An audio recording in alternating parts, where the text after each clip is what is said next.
રાધે જય સિયારામ. રાધે રાધે, જય સિયારામ. આપણે શ્રી શ્રી રામચરિત માનસ માંથી અરણ્ય કાંડ ચાલે છે. અરણ્ય કાંડની અંદર આપણે આગળ વધીએ તો રામ અત્રિ ઋષિના આશ્રમે જાય છે.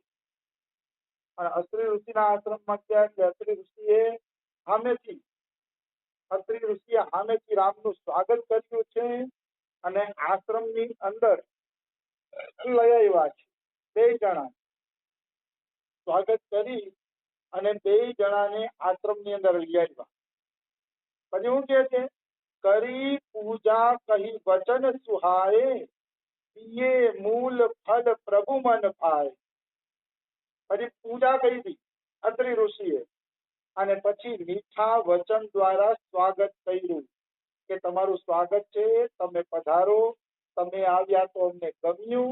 આ રીતે મીઠા શબ્દથી અત્રિ ઋષિએ રામજીનું સ્વાગત કર્યું. અને પછી શું કર્યું? દિયે મૂલ ફલ પ્રભુ મન ભાય. મૂળ એટલે કંદમૂળ અને ફળ. જો ભાઈ ઋષિ મુનિના આશ્રમમાં તો કંદમૂળનો એનો જ આહાર હોય. ત્યાં પછી તમને મેવા મિષ્ટાન ખાવા ન મળે. પણ નિયમ પણ એવો છે કે જેવું હોય એવી જ અતિથિ સેવા કરવાની છે. કોઈ માટે તમારે ગુલાબ જાંબુ બનાવવાના નથી. કોઈ અતિથિ એમ કે તમને ગુલાબ જાંબુ ખવડાવો તો જ અમે માનીએ કે અમારું સ્વાગત થયું છે, તો વાસ્તવમાં એ અતિથિ નથી. અતિથિને માલિક જે કઈ કંદમૂળ ફળ ફૂલ જમાડે એનાથી જ એને સંતોષ કરી લેવાનો હોય. આવી વસ્તુ છે. એટલે કંદમૂળ ફળ ફૂલ આપ્યા અત્રિ ઋષિએ અને લખ્યું છે પ્રભુ મન ભાય. અને ભગવાનને કંદમૂળ અને ફળ ફૂલ અતિશય ગમ્યું. શું કામ ગમ્યા? તો કે પત્ર પુષ્પમ ફલમ તોયમ યો મે ભક્ત્યા પ્રયચ્છતિ તદહમ ભક્તિવૃતમ અશ્નામી પ્રયતાત્મનઃ. તો કે ભગવાનને પત્ર પુષ્પ ફળ કઈ પણ વસ્તુ આપો છો પ્રેમથી તો ભગવાન પત્ર પુષ્પ ફળને ગ્રહણ કરે છે. એટલે અત્રિ ઋષિના ફળ મૂળ પણ ભાવ્યા, કારણ કે પ્રેમથી આપેલા હતા, ભાવથી આપેલા હતા. અને ભાવથી આપેલી વસ્તુ પ્રભુને અતિશય ગમે છે, અતિશય ભાવે છે. આવી વસ્તુ છે. તો આ ચરિત્રમાંથી શિક્ષા મળે છે કે ગ્રહસ્થોએ અતિથિ સેવા કરવી એનું કર્તવ્ય છે. તો અતિથિનું કર્તવ્ય છે કે ગ્રહસ્થ પોતાની શક્તિ પ્રમાણે સેવા કરે તો એ સેવાને પણ એને મીઠી માની લેવી છે. પછી એની પાસે વિશેષ સેવાની અપેક્ષા રાખે કે મારી વિશેષ સેવા કરે, વિશેષ આદર કરે, તો એવી અપેક્ષા ન રાખવી જોઈએ. કારણ કે શક્તિ હોય એવી જ બધા ભક્તિ કરવાના છે. એટલે શક્તિ પ્રમાણે ભક્તિ કરે તો એ વાત માની લેવી. આવી વસ્તુ છે. પછી કહે છે પ્રભુ આસન આસી હરિલોચન શોભા નિરખી મુનિવર પરમ પ્રવીણ જોરી પાની અસ્તુતિ કરત. પ્રભુ શ્રી રામ આસન ઉપર બિરાજમાન છે. અત્રિ ઋષિ તરફ મરક મરક કરીને જોઈ રહ્યા છે. અને અત્રિ ઋષિ હાથ જોડીને પ્રભુની શોભાને નિરખી રહ્યા છે. કારણ કે મુનિ છે ને પરમ પ્રવીણ છે. મુનિવર પરમ પ્રવીણ. પરમ પ્રવીણ એટલે પરમ પ્રવીણ કોણ છે? તો કે ભગવાનની શોભાને નિરખે, ભગવાનની છબીને નિરખે, ભગવાનની સ્તુતિ કરે અને ભગવાનમાં જ પોતાના જીવનને સમર્પિત કરી દે એ જ વ્યક્તિ વાસ્તવમાં પરમ પ્રવીણ છે. પ્રવીણ એટલે હોશિયાર. બાકી કોઈ હોશિયાર નથી. વકીલ, ડોક્ટર, એન્જિનિયર બની ગયા, પૈસા કમાઈ લીધા, ઉદ્યોગપતિ બની ગયા, બેકાર વસ્તુ છે. એ કોઈ પ્રવીણ નથી. પ્રવીણ એ જ છે કે જે પ્રભુનું ભજન કરે છે. પછી પ્રભુના ભજન પછી નોકરી ધંધો કરે તો કઈ વાંધો નથી, કરો, પણ પ્રભુની પ્રીતિ માટે કર્તવ્ય કર્મ કરો, પોતાના માટે નહીં. પ્રભુ પ્રીત્યર્થ તો કર્મ કરી શકાય છે. આવી વસ્તુ છે. તો હવે અત્રિ ઋષિ હાથ જોડીને રામની સ્તુતિ કરે છે. મેં આ સ્તુતિ આજે આખી વાંચી અને એ સ્તુતિનું ફળ એવું છે કે આ સ્તુતિ કોઈ ગાશે તો રામજીના ચરણ કમલની અંદર એને નિષ્કામ પ્રેમ થઈ જશે. એટલે નિષ્કામ પ્રેમ પ્રાપ્તિ માટે આપણે હવે રામજીની આ સ્તુતિની શરૂઆત કરશું. અને એ સ્તુતિની શરૂઆતમાં એવું આવે છે, નમામિ ભક્ત વત્સલમ કૃપાલુ શીલ કોમલ. મતલબ હે ભક્ત વત્સલ, હે કૃપાલુ, હે કોમલ સ્વભાવ વાળું. કૃપાલુ શીલ કોમલ, શીલ એટલે સ્વભાવ, કોમળ સ્વભાવ છે રામ.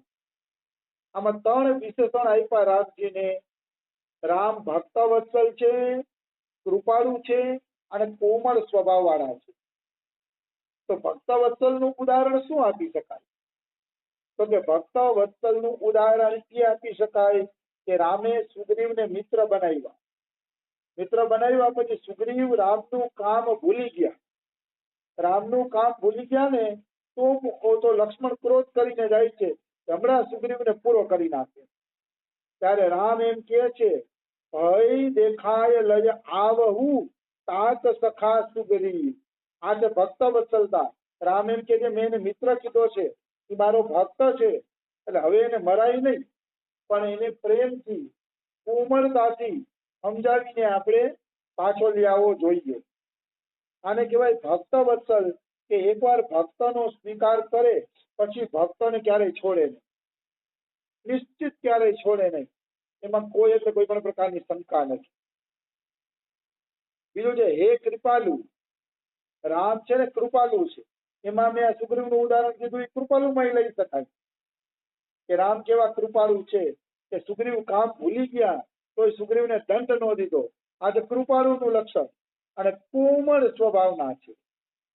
કોમળ સ્વભાવના તો રામ એવા છે કે નિષાદે થોડી કઈ સેવા કરી ને તો એને ગઈ નહીં. જ્યારે નિષાદના રાજધાનીમાં રામ પ્રવેશ કરે છે ત્યારે ઓલા જંગલી લોકો કંદમૂળ અને ફલફૂલ ખાવા આપે છે રામજી. તો નિષાદ કે પ્રભુ જો અમારી આ સેવા છે કે આનાથી આગળ અમે સેવા ન કરી શકીએ. ત્યારે જંગલી લોક ઘી લેતો ને બોલ્યો, यह हमारी बड़ सेवकाई लेहू न बासन बसन ચોરાઈ. મતલબ અમારી મોટી સેવા રામ ઈ જ છે કે અમે તમારા વસ્ત્ર, વાસણ ને ધનુષ ને ઈ ચોરી નો લીધું. અમારો તો ચોર સ્વભાવ છે, ચોર. અહીંથી નીકળે છે એ કોઈ ખાલી નથી જાતો, અમે એની બધી વસ્તુ ચોરી લઈ છીએ. આ તો અમારી કૃપા માનો કે અમે તમારી કોઈ વસ્તુ ચોરી નહીં. યહ હમારી બડ સેવકાઈ લેહું ન બાસન બસન ચુરાઈ. તો એ રામજી હસે છે, કારણ કે રામજીનો કોમળ સ્વભાવ છે. એ ભીલોની સચ્ચાઈ ઉપર રામજી પ્રસન્ન થઈ ગયા એટલે રામજી હસ્યા. રામ આખા રામાયણમાં બે જ વખતે હસે છે. એક તો આ ભીલ લોકો કહે છે કે અમે તમારું બધું ચોરી ન લીધું ને એ જ અમારી મોટી સેવા, ત્યારે હૈસા. અને એક વખત કેવટ વખતે હૈસા હતા. કેવટે કીધું હતું કે રામ, પગ ધોયા વગર તો હું તમને પાર લાગવા નહીં દઉં. ત્યારે પણ રામ છે એ હસ્યા હતા. એટલે રામનો કોમળ સ્વભાવ છે. ભગવાન એને જ કહેવાય કે ભક્ત વત્સલ હોય, કૃપાલુ હોય, કોમળ સ્વભાવ હોય. બાકી થોડા કઈ ભગવાન છે. નમામિ ભક્ત વત્સલમ કૃપાલુ શીલ કોમલમ ભજામિ તે પદામ્બુજમ અકામિનામ સ્વધામદમ. અને પછી એમ કહે છે, હે રામ, નિષ્કામ પુરુષોને તમે પરમ ધામ દેવા વાળા છો, એટલે હું તમારા ચરણ કમલોનું ભજન કરું છું. અકામી નામ એટલે અકામી નામ, જેને કામના નથી એને અકામી નામ કહેવાય. સ્વધામદમ, જે અકામ છે, નિષ્કામ છે, એને તમે સ્વધામદમ, પોતાનું ધામ દેવા વાળા છો. એવા ભજામી તે પદામ્બુજમ, એવા તમારા ચરણ કમલની હું વંદના કરું છું. મતલબ આની આખી વ્યાખ્યા આપણે કરીએ તો નિષ્કામ વૈના વગર ભગવાન કોઈને પોતાનું પરમ ધામ આપતા નથી. જો ભગવાનના ધામની લાલસા હોય તો પૂર્ણ નિષ્કામ બની જાય. એક માત્ર ભગવાનની સેવા સિવાય બીજી કોઈ કામના નહીં. થોડીક પણ જો બીજી કોઈ કામના છે તો તમે ભગવત ધામ પ્રાપ્ત કરી શકો એમ નથી, શક્ય નથી. સંભવ નથી કે તમે એ ભગવત ધામ પ્રાપ્ત કરી શકો. એમાં કોઈ એટલે કોઈ શંકા નથી. નિષ્કામ બનવું પડશે. રમેશ દાદા ભાગવતમાંથી એક બહુ સારો શ્લોક દેખાડતા હોય છે કે તમે નિષ્કામ બનો. નિષ્કામ બનશો તો ભક્તિ દેવી તમારો દરવાજો ખખડાવતા આવશે કે ખોલો ખોલો, હું આવી ગઈ છું, ખોલો. ભક્તિ દેવી તમારો દરવાજો ખખડાવતી આવશે. તમે નિષ્કામ બની જાઓ. શું વાંધો છે નિષ્કામ બનવામાં? કોઈની ઈર્ષા નહીં કરવી, અદેખાઈ નહીં કરવી, નિંદા નહીં કરવી. આ તો મફતની વાત છે. અને નિષ્કામ બનો એટલે એમ નહીં કે ઘરનું બધું લૂંટાવી દો. પારકા ધનની આશા ન રાખો અને તમારું ઈમાનદારીનું જે ધન છે એમાંથી તમારી ઘર ગ્રસ્તી હલાવો. બની ગયા તમે નિષ્કામ. એમાં શું મોટી વાત છે? નિષ્કામ શબ્દ સાંભળીને માણસો ગભરાઈ જાય કે નિષ્કામ બનવું એટલે હું બાવા બની જાઉં. બાવા બનવાની વાત નથી. નિષ્કામ એટલે પારકા ધનની જે આશા ન રાખે ને એને નિષ્કામ કહેવાય. અને પોતાનું ધન ઈમાનદારીથી જે કમાયેલું છે એ પ્રભુની પ્રસાદી માનીને એ ધનમાંથી પોતાની ઘર ગ્રસ્તી હલાવે એટલે મનુષ્ય નિષ્કામ બની ગયો. બીજું શું? આપણું ધન છે એ પ્રભુને અર્પણ કરી દેવાનું અને પારકા ધન ઉપર નજર નહીં કરવાની. આ બે ગુણ આવી ગયા તો મનુષ્ય કમસે કમ ધનમાંથી તો નિષ્કામ બની જ જાય. અને ઈર્ષા અદેખાઈ છોડવી, રાગદ્વેષ છોડવા એ તો મફતના ધંધા છે. એટલે એ તો મફત છૂટી જાય છે. એટલે એમાં તો કોઈ શું કે ડિસ્કાઉન્ટ છે જ નહીં. એમાં હું ડિસ્કાઉન્ટ? એ તો મફત છે. તો તમારે ઉમેર છોડવાનું છે. આવી વસ્તુ છે. એટલે નિષ્કામ બનવું કઈ અઘરું નથી.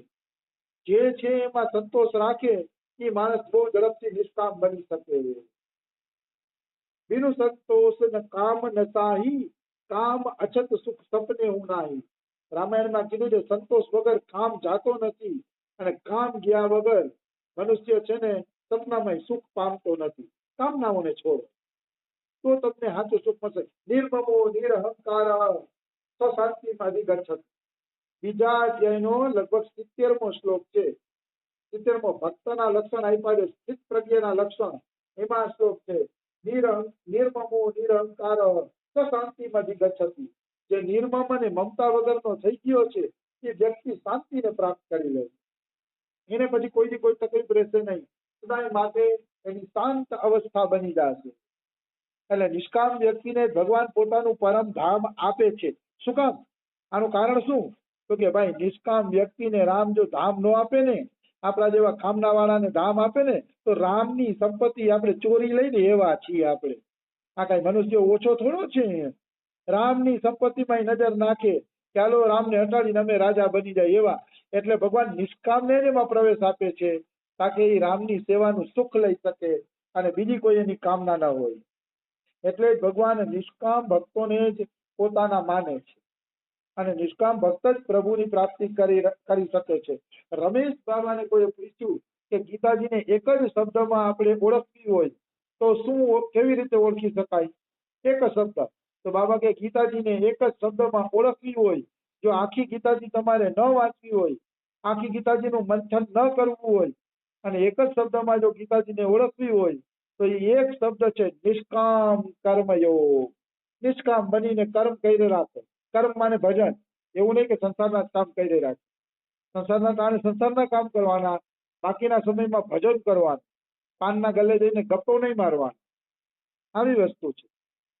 એટલે નિષ્કામ કર્મયોગ એક જ શબ્દની અંદર ગીતાજીનો આખો સાર આવી જાય. ગીતાજીનો આખો સાર છે નિષ્કામ કર્મયોગ. આવી વસ્તુ છે. તો મારું કહેવાનો ભાવ શું છે? નિષ્કામ બન્યા વગર ક્યારેય કોઈને પ્રભુ પ્રાપ્તિ થતી નથી. એ સત્ય નથી, એ સંભવ નથી.